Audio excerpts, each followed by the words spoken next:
ನನ್ನ ಕಡೆಯಿಂದ ಎಲ್ಲರಿಗೂ ಒಂದು ರಿಕ್ವೆಸ್ಟ್ ಇದೆ, ಪ್ಲೀಸ್ ರೊಮಾರಿಯೋ ಸೆಫರ್ಡ್ಗೆ ಯಾರು ಕೂಡ ಹೇಟ್ ಮಾಡಬೇಡಿ ಮತ್ತು ಟ್ರೋಲ್ ಮಾಡಬೇಡಿ ಆ್ಯಂಡ್ ಅವ್ರಿಗೆ ಬ್ಯಾಡ್ ವರ್ಡ್ಸ್ ಎಲ್ಲನೂ ಕೂಡ ಯೂಸ್ ಮಾಡೋಕ್ಕೆ ಹೋಗಬೇಡಿ. ಬಿಕಾಸ್ ನಮ್ಮ ಕನ್ನಡದಲ್ಲಿ ಆ ಥರ ಬ್ಯಾಡ್ ವರ್ಡ್ ಇದೆಯಾ ಅಂತ ಹುಡುಕ್ಬೇಕು ಮಗ, ಆ ಲೆವೆಲ್ಗೆ ಒಂದು ಬ್ಯಾಡ್ ವರ್ಡ್ನ ಯೂಸ್ ಮಾಡ್ತಾ ಇದ್ದಾರೆ ರೊಮಾರಿಯೋ ಸೆಫರ್ಡ್ಗೆ. ಓಕೆ, ಇಲ್ಲಿವರೆಗೂ ರೊಮಾರಿಯೋ ಸೆಫರ್ಡ್ ಯಾವ ಥರ ನಾವು ಫ್ಯಾನ್ಸ್ ಒಂದು RCB ಟೀಮ್ ಮ್ಯಾನೇಜ್ಮೆಂಟ್ ಯಾವ ಥರ ಎಕ್ಸ್ಪೆಕ್ಟೇಷನ್ ಇಟ್ಕೊಂಡಿದ್ವಿ ಇವ್ರು ಈ ಥರ ಪರ್ಫಾರ್ಮ್ ಮಾಡಬೇಕು ಅಂತ ಅದು ಬಂದಿಲ್ಲ. ಬಟ್ ಒಂದು ಬಿಗಿನಿಂಗ್ಸ್ ಬರುತ್ತೆ ಓಕೆನಾ. ಸೊ ಅಲ್ಲಿವರೆಗೂ ವೆಯ್ಟ್ ಮಾಡೋದ 100% ರೊಮಾರಿಯೋ ಸೆಫರ್ಡ್ ಒಂದಲ್ಲ ಒಂದು ಮ್ಯಾಚು ಪಕ್ಕ ಹೊಡ್ಕೊಡ್ತಾರೆ RCBಗೆ. ಅದು ಇಂಪಾರ್ಟೆಂಟ್ ಯಾವ ಸ್ಟೇಜ್ ಅಂತ ಗೊತ್ತಿಲ್ಲ, ಬಟ್ ಪಕ್ಕ ಅವ್ರ ಕಡೆಯಿಂದ ಒಂದು ಪರ್ಫಾರ್ಮೆನ್ಸ್ ಅಂತ ಬರುತ್ತೆ. ಆ್ಯಂಡ್ ಅಲ್ಲಿವರೆಗೂ ಸ್ವಲ್ಪ ಇವ್ರ ಮೇಲೆ ಸ್ವಲ್ಪ ರೆಸ್ಪೆಕ್ಟ್ ಇರಲಿ ಮಗ. ಆಸೆ ಇವರು ಕ್ರಿಕೆಟ್ ಪ್ಲೇಯರ್ ಮತ್ತು ಇಂಟರ್ನ್ಯಾಷನಲ್ ಪ್ಲೇಯರ್ ಅಂತ ಹೇಳಿದ್ರೆ ರೆಸ್ಪೆಕ್ಟ್ ಕೊಡೋದ. ಸೊ ನನ್ನ ಕಡೆಯಿಂದ ಇದೊಂದು ರಿಕ್ವೆಸ್ಟ್, ನಿಮ್ಗೆ ಏನು ಅನ್ಸುತ್ತೆ ಕಾಮೆಂಟ್ ಮಾಡಿ. ಆ್ಯಂಡ್ IPLನ ಟಾಪ್ 5 ಅಪ್ಡೇಟ್ಸ್ಗೆ ವೆಲ್ಕಮ್. RCBಗೆ ಈ ಒಂದು ಸೀಸನ್ನು ಸೆಕೆಂಡ್ ಟ್ರೋಫಿ ಲೋಡ್ ಆಗ್ತಿದೆ. ಯಾಕಂತ ಹೇಳಿದ್ರೆ ನಮ್ಮ RCB ಟೀಮಲ್ಲಿ ಲಕ್ಕಿ ಚಾಮ್ ಇರೋದು ಭುವನೇಶ್ವರ್ ಕುಮಾರ್ ಅವರು. ಇಲ್ಲಿ ನೋಡ್ತಾ ಇದ್ದೀರಾ, ಭುವನೇಶ್ವರ್ ಕುಮಾರ್ ಅವರು 2016ನಲ್ಲಿ SRHಗೆ ಆಡ್ತಿರ್ತಾರೆ. ಸೊ ಆ ಒಂದು ಟೈಮಲ್ಲಿ ಒಂದು 6ನ ಹೊಡಿತಾರೆ ಓಕೆನಾ. ಸೊ ಒಂದು 6ನೇ ಹೊಡೆಯೋದು ಆ ಒಂದು ಸೀಸನ್ನು. ಇಲ್ಲಿವರೆಗೂ IPL 2 6ನ ಹೊಡಿದ್ದಾರೆ. ಸೊ ಒಂದು SRHಗೆ ಹೊಡೆದಿರೋದು 2006ನಲ್ಲಿ. ಅವಾಗ ಪರ್ಪಲ್ ಕ್ಯಾಪ್ ಹೋಲ್ಡರ್ ಕೂಡ ಆಗಿರ್ತಾರೆ ಮತ್ತೆ ವಿನ್ನರ್ ಕೂಡ ಆಗ್ತಾರೆ. ಅಂಡ್ ಆ ಟೈಮಲ್ಲಿ SRH ಅವರು ಕಪ್ನ ಗೆಲ್ತಾರೆ ಓಕೆನಾ. ಅದು ಯಾರ ಅಗೇನೆಸ್ಟ್? ನಮ್ಮ RCB ಅಗೇನೆಸ್ಟೇ ಕಪ್ನ ಗೆಲ್ಲೋದು. ಸೊ ಈ ಒಂದು ಸೀಸನ್ನು MI ಅಗೇನೆಸ್ಟ್ ಒಂದು 6 ಹೊಡಿತಾರಲ್ಲ, ಅದನ್ನು ಯಾವುದೇ RCB ಫ್ಯಾನ್ಸ್ ಮರೆಯೋದಕ್ಕೆ ಚಾನ್ಸೇ ಇಲ್ಲ ಓಕೆನಾ. ಹೇಳ್ತಾನೆ ಚಾನ್ಸೇ ಇಲ್ಲ ಮರೆಯೋದಕ್ಕೆ. ಸೊ ಈ ಒಂದು ವರ್ಷನೂ ಕೂಡ ಪರ್ಪಲ್ ಕ್ಯಾಪ್ ಹೋಲ್ಡರ್ ಆಗಿದ್ದಾರೆ. RCB ಏನಾದರೂ ಸೆಮಿಫೈನಲ್ ತನಕ ಹೋದರೆ 100% ಈ ಒಂದು ಸೀಸನ್ ಇವರಿಗೆ ಪರ್ಪಲ್ ಕ್ಯಾಪ್ ಕೂಡ ಸಿಗುತ್ತೆ. ಅಂಡ್ RCB ಈ ಒಂದು ಸೀಸನ್ ಕಪ್ ಗೆಲ್ಲೋದಕ್ಕೆ ಎಲ್ಲರೂ ಕೂಡ ರೆಡಿ ಮಾಡ್ಕೊಂಡಿದ್ದಾರೆ ಅಂತಲೇ ಹೇಳ್ತೀನಿ. ಬಿಕಾಸ್ ಇದಂತ ಲಕ್ಕಿ ಶರ್ಮಾ ಅದು ಇದೆಲ್ಲ ಕೂಡ ಒಂದು ಬಾಂಡಿಂಗ್ ಇರುತ್ತೆ. ನೋಡೋದು ಏನಾಗುತ್ತೆ ಅಂತ. RCB ಈ ಸಲ ಕಪ್ ಗೆಲ್ತಾರಾ ಇಲ್ವಾ ಅಂತ ನೀವು ಕೂಡ ಕಾಮೆಂಟ್ ಮಾಡಿ.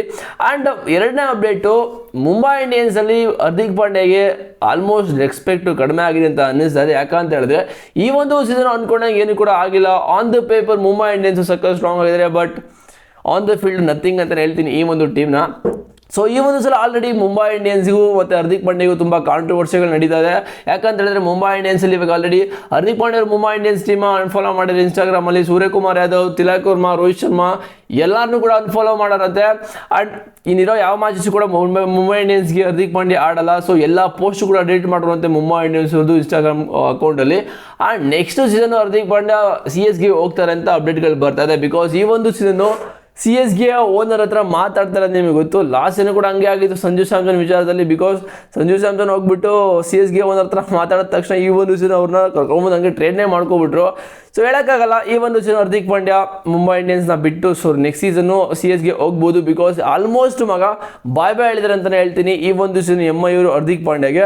ಆ್ಯಂಡ್ ಈ ಒಂದು IPLಲ್ಲಿ ಎಷ್ಟು ಪರ್ಸೆಂಟೇಜ್ ಇದೆ ಬೇರೆ ಟೀಮ್ಗೆ ಪ್ಲೇ ಆಗಿ ಹೋಗೋಕೆ ಅಂತ ಹೇಳಿದ್ರೆ RCBಗೆ 88.40% ಇದೆ, GTಗೆ 88.20% ಇದೆ, ಆ್ಯಂಡ್ SRHಗೆ 88.10, ಪಂಜಾಬ್ಗೆ 64.40, CSಗೆ 53.80, RRಗೆ 53.60. ಬಿಕಾಸ್ RR ಇರೋ ಎಲ್ಲ ಮ್ಯಾಚು ಕೂಡ ಗೆಲ್ಲಬೇಕು. ಆ್ಯಂಡ್ KKR ಕೂಡ ಸೇಮ್ 13.50 ಇದೆ. ಬಿಕಾಸ್ 13 ಪಾಯಿಂಟ್ ಅಂತ ಹೇಳಿದ್ರೆ ಆ್ಯಕ್ಚುಲಿ ಇವ್ರಿಗೆ ಇರೋ 4 ಮ್ಯಾಚ್ 4 ಕೂಡ ಗೆಲ್ಲಬೇಕು, ಅವಾಗಲೂ ಇವರು ಪ್ಲೇ ಆಫ್ಗೆ ಎಂಟ್ರಿ ಆಗೋದು.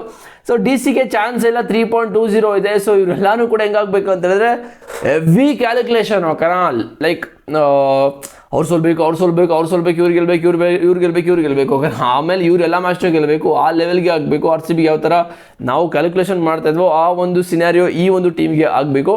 ಆ್ಯಂಡ್ 4ನೇ ಅಪ್ಡೇಟು, ಇದಂತೂ ಪಂಜಾಬ್ ಕಿಂಗ್ಸ್ ಅವ್ರ ಕರ್ಮ ಅಂತಲೇ ಹೇಳ್ತೀನಿ ಈ ಒಂದು ಸೀಸನ್. ಬಿಕಾಸ್ ನಮ್ಮ RCBಗೆ ಅವ್ರ ಅಗೇನ್ಸ್ಟ್ ಮ್ಯಾಚ್ ಇದ್ದಾಗ 49 ರನ್ಸ್ಗೆ 1 ವಿಕೆಟ್ ಆಗಿರುತ್ತೆ 4.3 ಓವರ್ಸಲ್ಲಿ. ಅದನ್ನು ಅವರು ಮೆನ್ಷನ್ ಮಾಡಿರ್ತಾರೆ ಇನ್ಸ್ಟಾಗ್ರಾಮ್ ಅಕೌಂಟಲ್ಲಿ. ಸೊ ಇವಾಗ ಅವ್ರ ಕಥೆ ಹೆಂಗಾಗಿದೆ ಅಂತ ಹೇಳಿದ್ರೆ ಸೀರಿಯಸ್ ಆಗಿ ಸ್ಟಾರ್ಟಿಂಗ್ ಸೀಸನ್ಲಿ ಪಂಜಾಬ್ ಅವರು ಹೆಂಗೆ ಅಂದರೆ ಈ ಒಂದು ಪಾಯಿಂಟ್ಸ್ ಟೇಬಲ್ ಟಾಪ್ 2 ಇವರೇ ಫಿಕ್ಸು ಅಂತ ಅನ್ಕೋಬಿಟ್ಟಿದ್ರು. ಬಟ್ ಇವಾಗ ಪ್ಲೇ ಆಫ್ಗೆ ಕ್ವಾಲಿಫೈ ಆಗೋದು ತುಂಬ ಕಷ್ಟ ಇದೆ.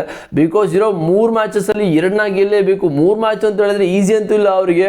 ಬಿಕಾಸ್ ಅವ್ರಿಗೆ ನೆಕ್ಸ್ಟ್ ಎಲ್ಲ ಮ್ಯಾಚಸ್ ಕೂಡ ತಗ್ಗೋದು ಕ್ರೂಷಿಯಲ್ ಆಗುತ್ತೆ. ಮತ್ತು ಆಪೋನೆಂಟ್ ಟೀಮ್ ಕೂಡ ಗೆಲ್ಲಬೇಕು ಅಂತ ಯೋಚನೆ ಮಾಡ್ತಿರ್ತಾರೆ. ಅವರು ಒಳ್ಳೆ ಫಾರ್ಮಲ್ಲಿ ಕೂಡ ಇದ್ದಾರೆ. ಬಟ್ ಪಂಜಾಬ್ ಅವ್ರಿಗೆ ಇಲ್ಲಿಂದ ತುಂಬ ಕಷ್ಟ ಆಗುತ್ತೆ ಪ್ಲೇ ಆಫ್ಗೆ ಹೋಗೋದಕ್ಕೆ. ಬಿಕಾಸ್ ಆ ಥರ ಒಂದು ಕತೆಗಳಾಗ್ಬಿಟ್ಟಿದೆ. ಸೊ ಇದು ಅಪ್ಡೇಟ್ ಆಗಿದ್ದು. ಆ್ಯಂಡ್ ರೊಮಾರಿಯೋ ಸೆಫರ್ಡ್ ಬಗ್ಗೆ ಮತ್ತೆ ಹೇಳ್ತಾ ಇದ್ದೀನಿ, ಪ್ಲೀಸ್ ಯಾರು ಕೂಡ ಅವ್ರನ್ನ ಹೇಟ್ ಮಾಡೋಕ್ಕೆ ಹೋಗ್ಬಿಡಿ. ಸಿಗ್ತೀನಿ ನೆಕ್ಸ್ಟ್ ವಿಡಿಯೋದಲ್ಲಿ ಬಾಯ್ಸ್.